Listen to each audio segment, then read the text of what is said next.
بسم اللہ الرحمن الرحیم۔ آج کی ہماری اس ویڈیو کا موضوع ہے حضرت علی رضی اللہ تعالی عنہ اور ایک عورت کا جس کے بچے کے 3 باپ تھے۔ حضرت علی رضی اللہ تعالی عنہ کا شمار ان چند لوگوں میں ہوتا ہے جنہوں نے سب سے پہلے اسلام قبول کیا۔ آپ علیہ السلام اپنی علمی ذہانت اور دانشمندی میں اپنی مثال آپ تھے۔ رسول اللہ صلی اللہ علیہ وسلم کو بھی فقہ کے بارے میں آپ علیہ السلام کی استعداد اور قابلیت کا اندازہ تھا۔ آپ صلی اللہ علیہ وسلم ضرورت کے وقت قضاء کی خدمات حضرت علی رضی اللہ تعالی عنہ کے سپرد فرما دیتے۔ سیدنا عمر رضی اللہ تعالی عنہ تو اکثر سیدنا علی رضی اللہ تعالی عنہ کی اس خوبی کا اعتراف فرماتے تھے۔ ایک مرتبہ خطبے میں ارشاد فرمایا، ہمارے بہترین قاضی علی ہیں اور بہترین قاری ابی ابن وقاب ہیں۔ سیدنا عمر کے عہد خلافت میں آپ قاضی کے عہدے پر فائز تھے۔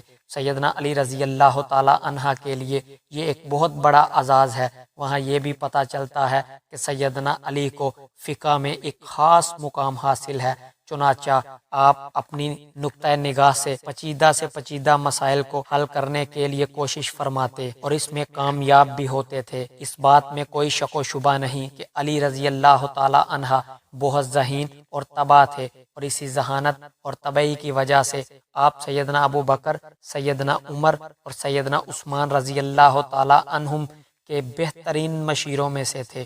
سیدنا عمر رضی اللہ عنہ سے تو آپ کو طبعی محبت تھی، کیونکہ آپ کی بیٹی حضرت ام کلثوم بنت فاطمہ رضی اللہ تعالی عنہ حضرت سیدنا عمر رضی اللہ تعالی عنہ کے نکاح میں تھی۔ بہرحال آپ نے فقہ و اجتہاد کی روشنی میں بہت فیصلے کیے، اپنے دور خلافت میں بھی اور اپنے سے پہلے خلفاء کے دور خلافت میں بھی۔ ایک دفعہ ایک عورت اپنے نومولود بچے کو لے کر حضرت علی رضی اللہ تعالی عنہ کی خدمت میں روتی ہوئی حاضر ہوئی۔ اس کے ساتھ 3 مرد بھی تھے۔ وہ تینوں اس بات کا دعویٰ کر رہے تھے کہ یہ بچہ اس کا ہے۔ ہر مرد کا یہ دعویٰ تھا کہ پیدا ہونے والا بچہ اس کو دیا جائے۔ اب حضرت علی رضی اللہ تعالی عنہ اس عورت سے کہنے لگے کہ تم سچ بتا دو کہ یہ بچہ کس کا ہے۔ عورت کہنے لگی، مجھے نہیں معلوم کہ ان تینوں میں سے کون اس کا باپ ہے۔ جب مجھے حمل ٹھہرا تو اس مہینے میں نے ان تینوں سے ہم بستری کی تھی۔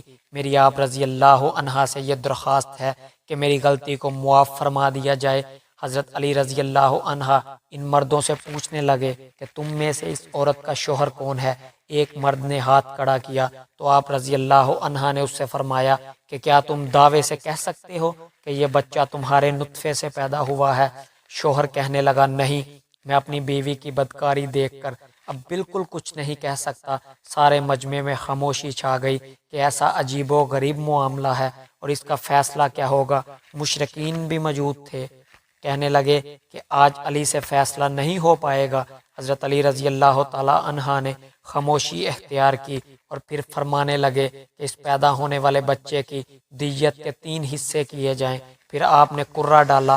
آپ علیہ السلام نے فرمایا، اب میں ہر ایک کے نام پر کرہ ڈالتا ہوں، جس کے نام کا کرہ پڑے گا بچہ اس کا ہوگا، کیونکہ تم ایک دوسرے کے مخالف ہو۔ حضرت علی رضی اللہ تعالی عنہ نے لڑکے کے نام کا کرہ ڈالا۔ کرہ اس طرح ڈالا گیا، تینوں کے نام 3 ٹکڑوں پر یا کسی دوسری چیز پر لکھے گئے اور ان کے نام کو 3 ٹکڑوں میں چھپایا گیا۔ بچے سے کہا کہ ان میں سے ایک کو اٹھائے۔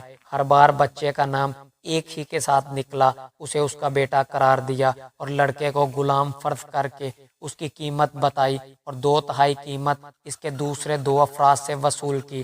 جب رسول اللہ صلی اللہ علیہ وسلم نے فیصلہ سنا تو آپ صلی اللہ علیہ وسلم نے فرمایا، اگر یہ فیصلہ میرے سامنے لاتے تو میں بھی اس کا اسی طرح فیصلہ کرتا جس طرح علی رضی اللہ عنہ نے کیا ہے۔ روایت ہے کہ حضرت عمر بن خطاب کے زمانہ خلافت میں قدامہ بن مازون نے شراب پی تو حضرت عمر رضی اللہ تعالی عنہ نے اس پر حد جاری کرنے کا حکم دیا تھا، لیکن قدامہ نے کہا، مجھ پر کوئی حد نہیں ہے، کیونکہ خداوند عالم کا فرمان موجود ہے، ایمان لانے والوں اور عمل کرنے والوں پر کوئی حرج نہیں کہ جو کچھ انہوں نے کھایا پیا ہو۔ میں مہاجرین اولین اور مجاہدین بدر میں سے ہوں۔ حضرت عمر رضی اللہ تعالی عنہ نے کہا، اس نے درست کہا ہے۔ سرکار نے قدامہ کو بغیر سزا دیے چھوڑ دیا اور اس پر کوئی حد جاری نہ کی۔ یہ بات حضرت علی رضی اللہ تعالی عنہ تک پہنچی۔ تو آپ حضرت عمر رضی اللہ تعالی عنہ کے پاس آئے اور دریافت کیا کہ قدامہ پر حد جاری کیوں نہیں کی اور اسے رہا کیوں کیا۔ حضرت عمر رضی اللہ عنہ نے جو ماجرا سنایا، حضرت علی رضی اللہ تعالی عنہ نے عرض کیا، امیر المومنین، قدامہ اس آیت کا اہل نہیں ہے، نہ وہ شخص جو اس کی راہ پر چل کر اور حرام خدا کا مرتکب ہوا۔ اس بات میں تو کوئی شک نہیں کہ یک شخص خدا اور اس کے رسول پر ایمان لایا اور نیک کام کیے، البتہ یہ لوگ خدا کی حرام کردہ چیزوں کو حلال نہیں کر سکتے۔ قدامہ جو کچھ وہ کہہ چکا، اس سے توبہ کرنا واجب ہے۔ اگر وہ توبہ کرے تو اس پر صرف حد جاری کی جائے، اور اگر توبہ نہ کرے تو اس کی گردن اڑا دی جائے، کیونکہ وہ ملت اسلام سے خارج ہو گیا ہے۔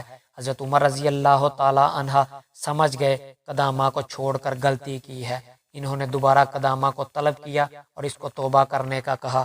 قدامہ کو بھی علم ہو گیا تھا کہ میرے بارے میں شریعت کی سزا کیا ہے، تو اس نے توبہ کا اظہار کیا اور قتل کی سزا تو ختم ہو گئی، مگر حد کا مسئلہ بھی باقی تھا۔ حضرت عمر رضی اللہ تعالیٰ عنہ نے حضرت علی رضی اللہ تعالیٰ عنہ سے فرمایا، آپ فرمائیں کس طرح حد جاری کرنی چاہیے؟ حضرت علی رضی اللہ تعالیٰ عنہ نے فرمایا، اسے 80 تازیانے مارے جائیں، کیونکہ جو بھی شراب پیتا ہے وہ مست ہو جاتا ہے، اور جب مست ہو جاتا ہے تو بہکی بہکی باتیں کرتا ہے اور جھوٹ باندھتا ہے۔ تو حضرت عمر رضی اللہ تعالیٰ عنہ نے اسے 80 تازیانے مارے۔ اللہ ہم سب کو نیک اعمال کرنے کی توفیق عطا فرمائے۔ اللہ ہمارا حامی و ناصر ہو۔ وسلام۔